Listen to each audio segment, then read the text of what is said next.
Big Ten Coach of the Year. Please welcome Matt Painter.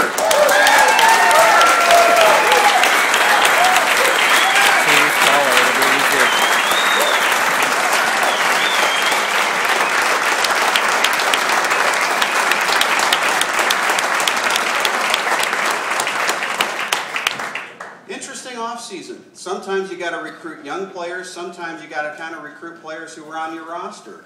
Talk about the process that you went through, and I know that you were very even-handed. I know that you did right by those two young men, but talk to these folks about what you told each one more in Juwan Johnson. Well, I think anytime you have players and you've signed players and they're on your team, you're always re-recruiting them. You're always talking to them about their place. Very similar. My wife always tells me that we were married, but you can't stop recruiting me. That's good. I don't give her the same line as the players, like the ink's dry and we won't give you your release and all that stuff. We don't go that far. But you're always re-recruiting your players. You're always letting them know how much they're needed, but also keeping them on edge and trying to let them know how much they need to improve. And that's the key. Whether you go through recruiting, trying to go from high school to college or college to the pros, you can't lose sight of that you have to get better today. And now they get to hear it from other people. And when you're going to the NBA, if 20 people tell you need to go back to school and get stronger, and one person tells you need to go, you listen to that one person. That's just the mind of a 21-year-old.